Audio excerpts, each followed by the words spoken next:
Hi, my name is Oleg, and I wanted to do a public service announcement video, or something along those terms. If, in case anybody in the state of New Jersey is looking for a job as a substitute teacher, it might seem complicated, but it's quite easy actually. Uh, if you went to school in any municipality in the state of New Jersey, uh, middle school, high school, your best bet is to go to that municipality, go to the Board of Education, let them know you went to school there, and tell them you want to become a substitute teacher. The requirement is that you have at least 60 college credits. So, as long as you have an associate's degree, or you're attending a four-year college, or you're in a master's program, as long as you have 60 college credits, you're eligible to be certified by the state of New Jersey to be a substitute teacher. All it really is an application that is filed by the Board of Education. And you fill out the application. You get the applications from the Board of Education. You fill them out. There is a background check that you pay for yourself out of pocket. I believe I paid $45, or it might be something along those terms, but I don't know more than $100. You also have to pay, I think it was $100, less than $100 to get the certificate, which I believe is valid for 3 years. I personally went to Cliffside Park Board of Education, and I told them I wanted to be a substitute teacher. I went to school there, and they gave me a packet, and they had all the instructions. Um, and then I had to go to, I believe it was Newark, and get myself a background check. Then I went back there and I sent in the application. My background check came back clean, obviously. Um, and then I was certified.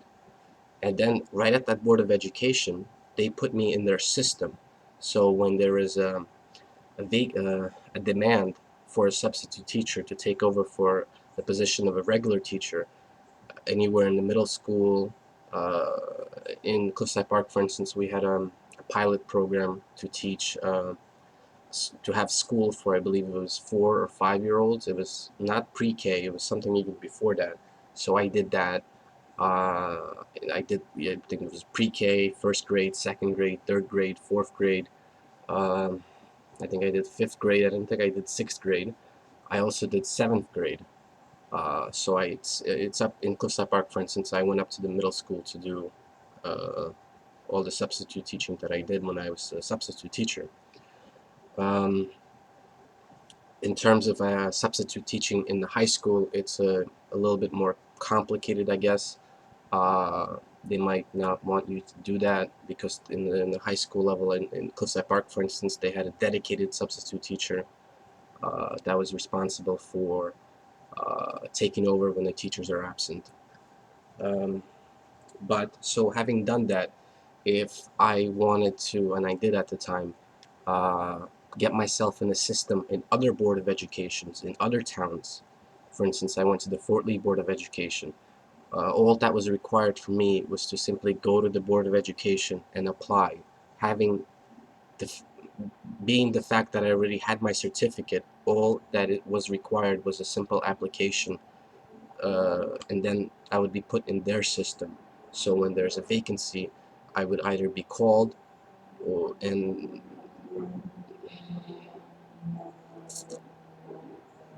in Cliffside Park, I don't know if, again, it varies Board of Education to Board of Education, but we had a website that I could log into and see the vacancies and apply, and then I would be required to come there.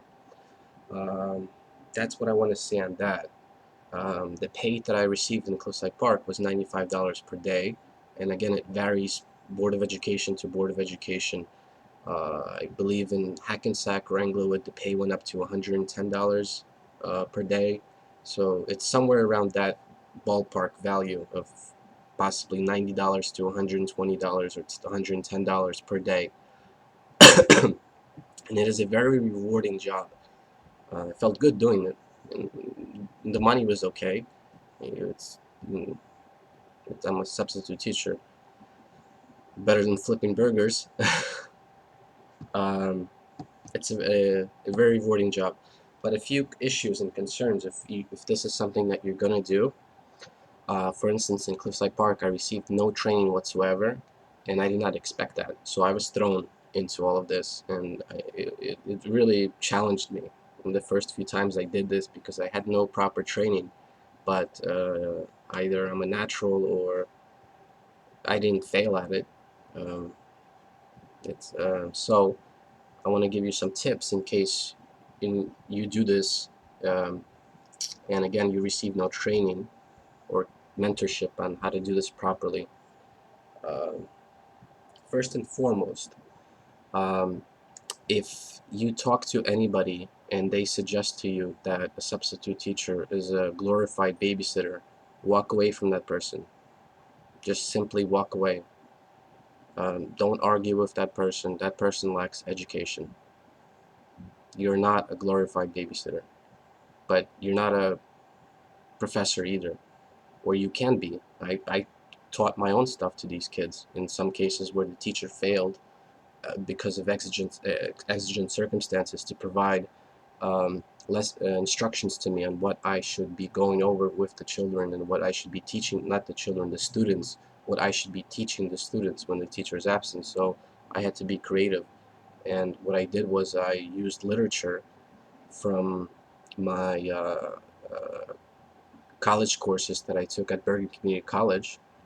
I read them, I taught them college level material. I'm very proud of myself for that I did that. I was very creative. There was an incident where 1 week the teacher was absent, and I booked myself for that whole week for that one teacher, and this was I believe in 7th grade, and there was no I guess a lesson plan left for me, so I quickly started to be creative, and I was fortunate that I had this book, this literature book, in my bag, and I whipped it out and I improvised, and I had to and I it's, made the students go up in front of the class and do something along the lines of public speaking. I wanted to teach them public speaking. I wanted to break their cherry, so to speak, and get in front of the classroom and say something. I told them they had to to create a story at home for homework, and the next day they were required to read their story in front of the class. And of course, naturally, most of the kids were very scared, and but that's what needs to be, that's teaching. You have to public speaking is public speaking is a skill of itself.